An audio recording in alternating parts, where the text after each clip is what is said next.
One sunny morning, Alex's mother asked him to gather firewood for their home. Alex agreed, but secretly dreamed of exploring the dense forest near their village. He grabbed his bag and set off, promising to return soon. As Alex wandered into the forest, he marveled at the towering trees, chirping birds, and glistening streams.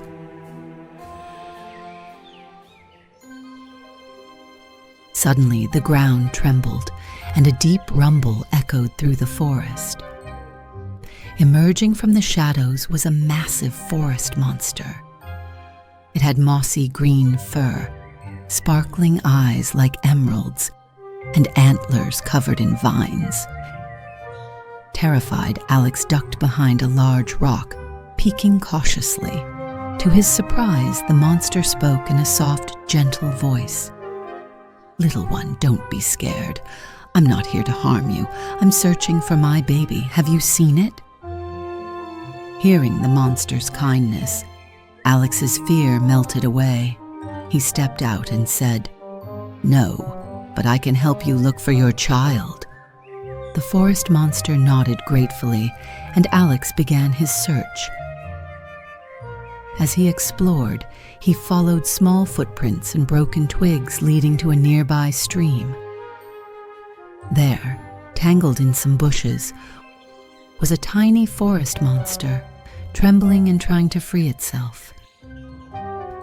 "Hello there," Alex said softly. "Your mother's worried about you. Let me help you out." The little forest monster hesitated, but soon trusted Alex. He carefully untangled the bushes and carried the little one back to the clearing where its mother waited. As Alex walked through the forest with the little forest monster, it began to open up about why it had wandered off. "I had a quarrel with my mother," the little monster said softly. "She didn't let me explore beyond the lake, fearing I'd meet bad people. I just wanted to see the world outside, so I ran away." Alex paused, kneeling to look the little monster in its sparkling, tear-filled eyes. "Little one," Alex said gently, "your mother isn't trying to stop you from having fun. She's worried about your safety because she loves you. She must be so scared, not knowing where you are."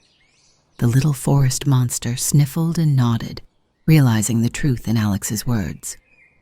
"Will she forgive me?" it asked timidly. "Of course," Alex reassured. "She'll be overjoyed to see that you're safe. Let's go back to her together." With a newfound understanding, the little forest monster smiled. Alex led it back through the vibrant forest, where the parent forest monster waited anxiously. Seeing her child, the forest monster roared joyfully, scooping the little one up with her gentle vine-covered arms. She turned to Alex and said, "Thank you, brave friend. You have a kind heart." The little forest monster nuzzled Alex's hand, and he smiled. "It's important to listen to your mother," he said gently. "She only wants to keep you safe." The forest monster nodded, promising to guide her child better. Alex waved goodbye and headed back to the village, where he gathered firewood and returned home. When Alex told his mother about his adventure, she smiled and said, "You've grown into such a caring and brave young man." From then on, Alex always remembered the forest monster's gratitude and his mother's love, making him cherish the bond between parents and their children. Thank you for joining us on this wonderful adventure with Alex and the Forest Monster. We hope you enjoyed this story and learned the importance of kindness, family, and always listening to those who love you. Be sure to come back for more amazing tales on Storytime Adventures. Until next time, keep exploring, stay curious, and always remember, adventure is just around the corner. Once upon a time, high above the sleepy town of Misty Hollow, there was a school unlike any other, Lunaris Academy for Magical Arts. Every student there had something special, a spark of magic just waiting to be discovered. But this year, there was one first-year student who was truly extraordinary, Leo Loomis. Leo wasn't just any student. Oh no, he received his acceptance letter in the most peculiar way. A tiny comet zipped through his bedroom window, exploded into glittering sparks, and, poof, there was the letter. Leo's adventure was about to begin. Welcome, young one. I'm Professor Hootsworth, and I'll be guiding you to Lunaris Academy. And this, dear Leo, is where your journey begins. Remember, magic is about heart, courage, and the friends you make along the way. Towering spires, windows that changed every hour, and golden shooting stars whizzing by. Leo couldn't believe his eyes. This was no ordinary school. This was Lunaris Academy for Magical Arts. In his very first class, Leo met Mia Moonbright, a clever girl who always carried a book of potions and loved creating tiny fireworks. "Nice to meet you, Leo. If you need help with potions, I'm your girl," said Mia with energy and friendliness. And then there was Felix Featherstone. He was shy, but his hair turned rainbow colors when he got nervous. "Hi, Leo," Felix said softly, his cheeks as pink as his newly glowing hair. When it was time for the basic wand-waving class, Leo's wand didn't quite behave. "Luminaris sparkle," Leo exclaimed nervously. Instead of lighting up, it shot out bubbles. "Don't worry, Leo. At least your bubbles smell like strawberries." Later that night, during the feast in the Celestial Hall, something magical happened. Leo's wand began to glow. A soft hum filled the air, and poof! A tiny golden map appeared right in front of him. "What's that? A treasure map?" Leo said with excitement and wonder. "Yeah, that's right. A treasure map that led to the Hidden Star, a legendary artifact that could grant unimaginable power." Leo, Mia, and Felix decided to follow the map after curfew. Stealthy as shadows, they tiptoed past the wailing portraits, who tattled on anyone breaking the rules, and dodged the mischievous poltergeist, Wizzy Wobble, who loved causing trouble. "Shimmer Veil," whispered Mia, casting a spell to hide them as they crept through the hallways. But deep inside the Chamber of Whispers, where glowing books floated around, murmuring secrets, the trio found themselves standing before a shimmering, star-shaped gem. "You must prove yourselves worthy," said a booming, slightly ominous voice. From the shadows emerged a towering creature with glowing eyes. "Ignis flares!" Mia shouted, sending a burst of colorful sparks to distract the creature. "Harmonia Lulis," Felix sang softly, calming the beast with his magical tune. Leo stepped forward, his heart pounding. "Protectiva Sphere," he called out, focusing all his magic. A shimmering bubble of light surrounded the gem, keeping it safe. Together, they grabbed the hidden star safely, and the shadowy guardian transformed into a glowing, friendly fox. "Well done, young ones. You have proven that magic shines brightest when friends work together," said the fox warmly. The trio returned to the academy as heroes. "Leo, Mia, and Felix, you remind us all of the true spirit of Lunaris Academy," said Headmistress Astronova proudly. From that day on, Leo knew that with his friends by his side, every day at Lunaris Academy would be a new adventure, filled with wonder, magic, and maybe just a little mischief along the way. The end. Or is it just the beginning of something even more magical? Once upon a time, in a quaint little village, tucked between blooming meadows and sparkling brooks, there lived a sweet girl named Clara. She had golden curls, curious eyes, and a heart full of dreams. Though she had very little, her kindness made her the brightest light in the village. Clara lived with her grandmother, who stitched dresses for the townsfolk. Clara helped her every day, singing softly as they worked. She often wished for a pair of beautiful shoes, just one pair to wear to the village festivals. One crisp morning, as Clara walked through the woods gathering wildflowers, she spotted an old woman sitting beneath a silver-leaved tree. The woman wore a cloak that shimmered like starlight. "Dear child," said the woman with a warm smile, "you have the gentlest heart. For your kindness, I wish to give you a gift." And with a wave of her hand, she conjured a pair of the most stunning red shoes Clara had ever seen. They sparkled like rubies and fit her feet perfectly. "But remember," said the woman softly, "they are enchanted. Only dance when your heart is joyful, and they will bring you delight. But if you dance out of vanity or pride, the magic may turn wild." Clara promised, and with a graceful curtsy, she thanked the old woman and ran home with joy. The village festival arrived, and Clara wore her red shoes for the first time.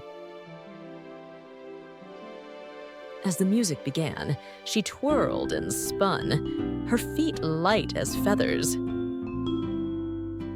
Everyone stopped to watch her dance.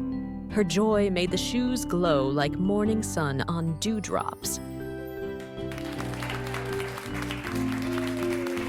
But soon, Clara began to dance for the attention, and not just for joy.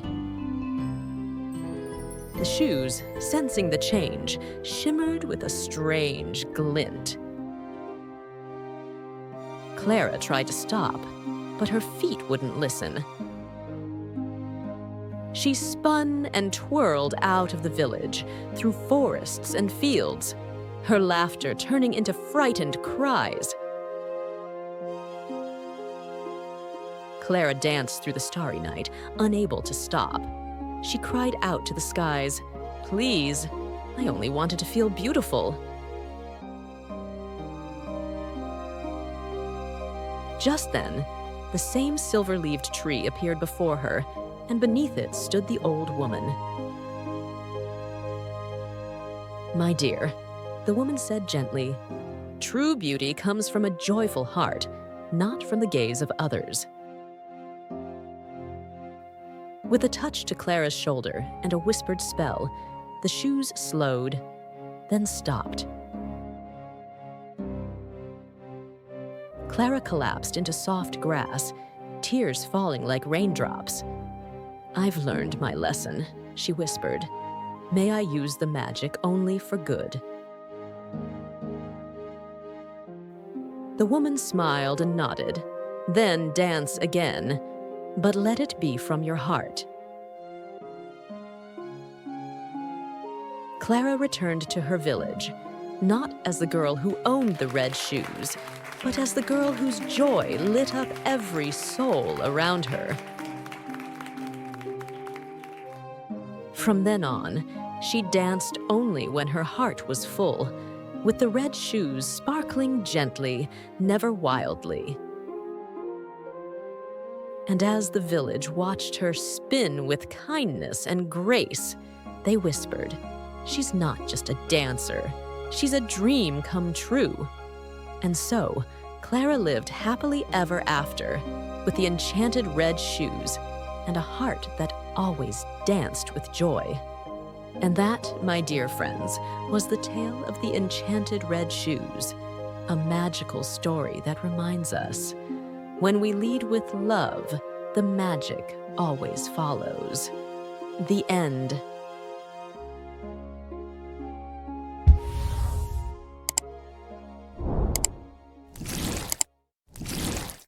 Welcome to Storytime Adventures. Today we have a magical tale about friendship, kindness, and the excitement of the Great Rabbit Race. So snuggle in and get ready to journey into the beautiful meadows of Willowwood.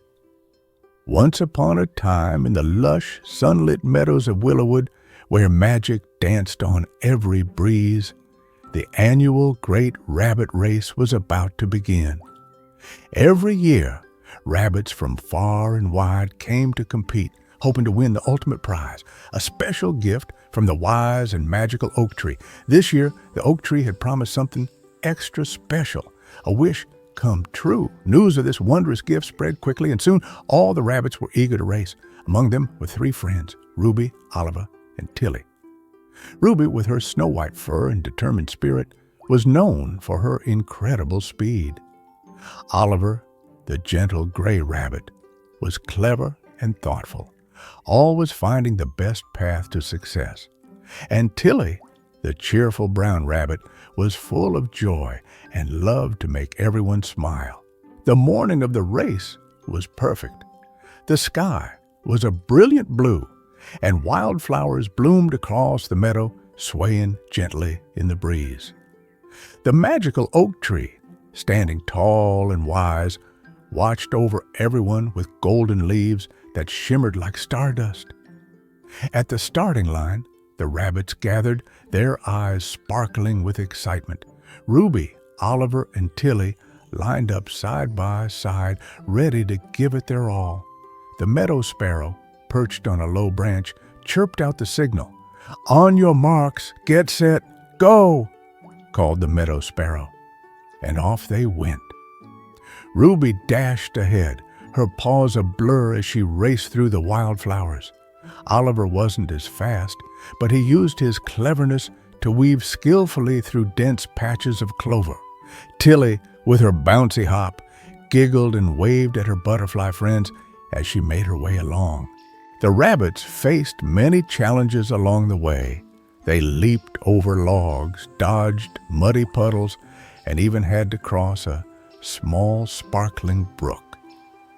Ruby was determined to stay in the lead, but when she reached the brook, she made a mighty leap, only to slip on a mossy stone. "Oh no!" Ruby cried, landing with a splash. Her snowy fur was now soaked and dripping. But before she could worry too much, Tilly bounced over and reached out a helping paw. "Don't worry, Ruby," Tilly said with a cheerful smile. "You can still win." Ruby's heart warmed at her friend's kindness, and she thanked Tilly before continuing the race, her spirit renewed. Oliver, who had watched the scene unfold, was inspired by Tilly's selflessness and ran even faster, his clever mind working out the best path. At last, the finish line came into view, marked by a beautiful arch of wildflowers. The crowd of forest creatures held their breath as Ruby, Oliver, and Tilly sprinted with all their might. Ruby pushed herself harder, her determination blazing, and crossed the finish line first, with Oliver and Tilly right behind her. The meadow erupted into cheers, and the magical oak tree's golden leaves shimmered with delight. "Ruby," the oak tree's voice echoed, warm and wise, "you have won the race. Come forward and claim your wish." Ruby stepped forward, her heart thumping. But before she made her wish, she turned to her friends. "Tilly, thank you for helping me when I fell," she said gratefully.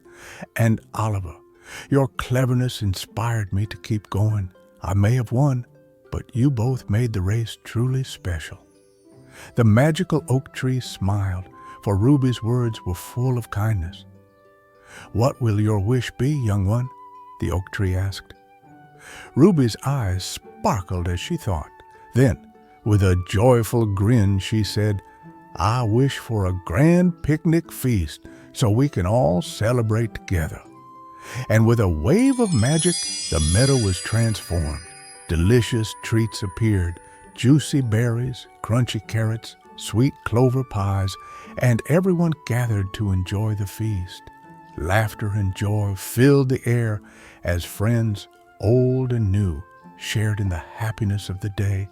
And so the great rabbit race became a celebration of friendship and the magic that comes from thinking of others. The rabbits of Willowwood knew they'd always remember this day, filled with kindness, adventure, and a touch of magic. Thank you for joining Storytime Adventures. Don't forget to like, subscribe, and join us again for more magical tales. Until next time, sweet dreams and happy adventures. Welcome to Storytime Adventures. Let's join today's story. Enjoy!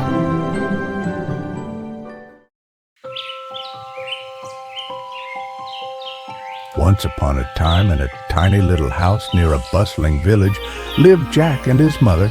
Times were tough, and the only thing they had left was their dear old cow, Milky White. One day, Jack's mother sighed, "Jack, we have no choice. Take Milky White to the market and sell her so we can buy food." Jack frowned. "But, Mother, Milky White is part of our family." "I know, Jack," she said gently, "but we must do what we must." So, with a heavy heart, Jack led Milky White toward the market. But along the way, an old man with twinkling eyes stopped him. "Hello, young man. I'll trade you these magic beans for your cow," the man said, holding out a handful of small, glimmering beans. "Magic beans?" Jack asked, tilting his head. "What do they do?" "Oh, these beans are special," the man whispered. "Plant them, and you'll see wonders beyond your imagination." Jack's eyes sparkled. Without another thought, he handed over Milky White and ran home, eager to show his mother the magical beans. But when Jack's mother saw them, she gasped. "Beans? You sold our cow for beans?" "They're magic beans, Mother. They'll change our lives," Jack insisted. "Magic or not, they won't put food on the table," she cried, throwing the beans out the window. "Go to bed, Jack. We'll figure something out in the morning." That night, as Jack slept, something incredible happened. The beans took root, and up he grew a beanstalk, so tall it disappeared into the clouds. At dawn, Jack stepped outside and gasped. "Whoa, the beanstalk? It reaches the sky!" Without a second thought, he grabbed hold and climbed higher and higher until he reached a magical land above the clouds. Right before him stood a massive castle. With a gulp, Jack tiptoed closer. As he reached the door, it creaked open, revealing a kind-looking woman. "You must hide, dear boy," she whispered. "My husband is a giant. If he finds you, he'll eat you whole." Jack's heart pounded, but before he could move,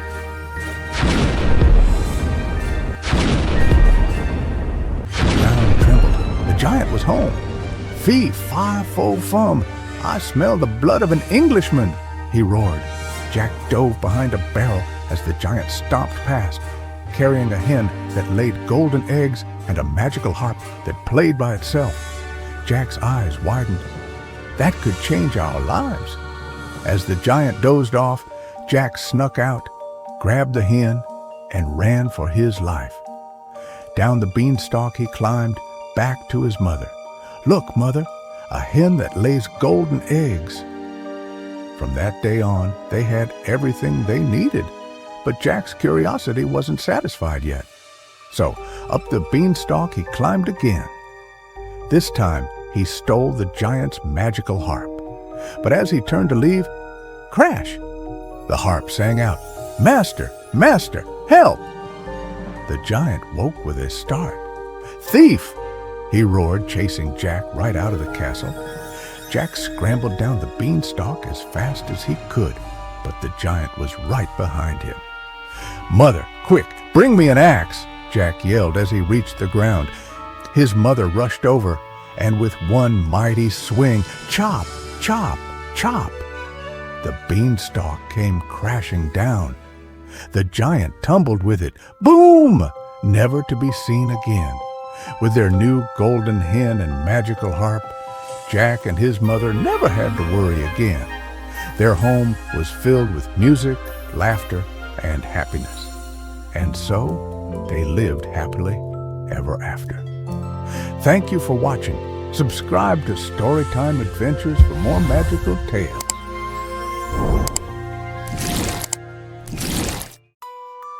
Once upon a time, in a little cottage with ivy-covered walls, a lonely woman wished for a child. "Oh, if only I had a child to love," the woman said sadly. One day, a kind old fairy heard her wish. She gave the woman a magic seed. "Plant this, water it, and wait for a surprise," said the fairy mysteriously. So the woman planted the seed, and poof! A beautiful flower bloomed, and right in the middle, sitting on a golden petal, was a teeny tiny girl, no bigger than a thumb. "Oh, you're perfect," the woman said, gasping with joy. "I'll call you Thumbelina." Thumbelina became the happiest little girl in the coziest little home. But trouble was coming. Big trouble. One night, while Thumbelina slept in a walnut shell bed, a great big toad with bulging eyes peeked through the window. "What a fine wife she'll make for my son. He's, well, a little slimy, but he's a catch," the toad said, croaking smugly. The toad snatched Thumbelina up and plopped her on a lily pad in the middle of the pond. "Hey, where am I? This is not my cozy little bed," Thumbelina said, gasping as she woke up. The toad's son, a big blobby fellow, swam up and gave a goofy grin. "Gurgle, ribbit, marry me," he said, bubbling.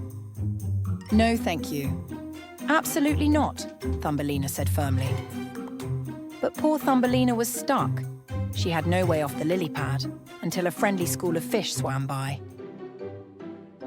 "Psst, that girl does not belong here," the fish leader whispered to his friends.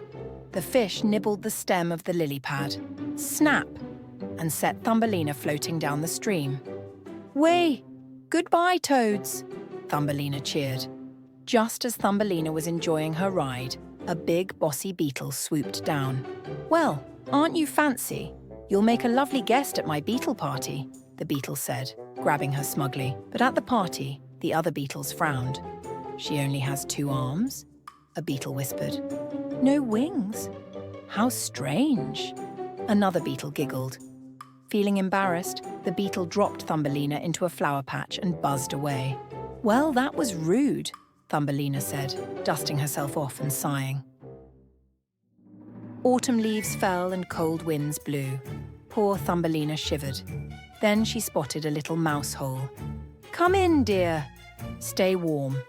But mind your manners. My neighbour, Mr. Mole, is very important," the mouse said kindly, patting a cushion. Mr. Mole was rich, serious, and, well, a little boring. "Ahem. I like tunnels. Dark, deep, dirt-filled tunnels," Mr. Mole said, clearing his throat. The mouse thought Mr. Mole would make a great husband for Thumbelina. "Say yes, dear. He's very rich," the mouse whispered. "Oh, I'd rather not," Thumbelina said nervously. Thumbelina didn't want to live underground forever, but what could she do? Then, one day, she found a tiny frozen bird in the tunnel. "Oh no, I won't let you freeze," Thumbelina gasped. She wrapped the bird in a warm leaf and sang sweet lullabies. Slowly, the little bird, who was really a swallow, opened its eyes. "You saved me," the swallow said weakly, then gratefully. Spring finally arrived, and the swallow was ready to fly home. "Come with me. We'll find a place full of sunshine and flowers," the swallow chirped excitedly. "Yes, yes, please," Thumbelina said, gasping with joy. So Thumbelina climbed onto the swallow's back, and whoosh, off they soared, high above forests and rivers, past mountains and meadows until, "Oh, it's beautiful," Thumbelina said in awe. Below them stretched a field full of flowers, each with a tiny fairy inside, and standing among them was the most handsome fairy prince she had ever seen. "Welcome, Thumbelina. Would you like to stay?" the prince said, smiling warmly. Thumbelina took one look at the sunny meadow, the colourful flowers, and the kind prince. "I'd love to," Thumbelina said, laughing happily. The fairies gave her shimmering wings, and from that day on, she was no longer Thumbelina the Tiny. She was Thumbelina the Fairy Queen. Thumbelina flew away with Fairy Prince and found her mother's home. "Oh, Thumbelina, you don't know how happy I am to get you back," the mother said, her voice filled with joy. "I will never let you go away from me now. I will never leave you," the mother continued, hugging her tightly. "Mother, mother," Thumbelina said, laughing with happiness as she was welcomed back. And they lived happily ever after. The end.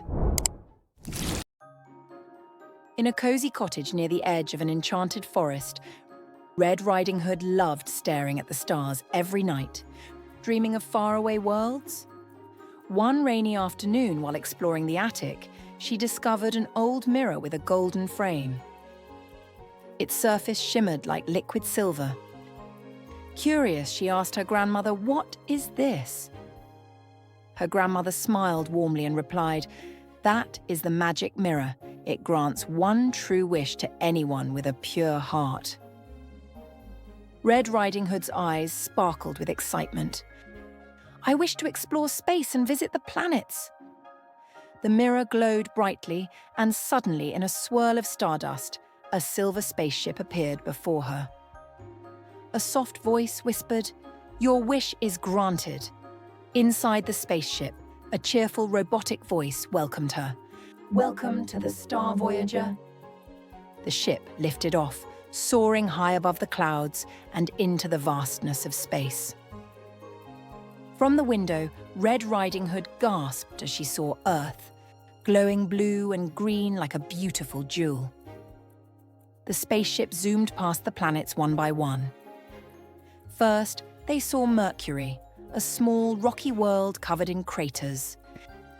Next came Venus, glowing golden beneath thick swirling clouds. Then they reached Mars, a red desert dotted with deep canyons and towering mountains. As they flew on, Red Riding Hood marveled at Jupiter, the giant planet with its swirling clouds and the massive great red spot. Saturn followed, its shining rings glittering like a cosmic crown. They visited Uranus, a pale blue planet tilted on its side. And finally, Neptune, the stormy, windy world farthest from the sun. At last, the spaceship hovered near the sun itself, its golden flames bright and powerful. The robot's voice echoed, "The sun is the heart of our solar system." With her heart full of wonder, Red Riding Hood returned to the attic as the spaceship disappeared into stardust. Her grandmother hugged her and said gently, "Now, when you look at the stars, you'll know what's out there."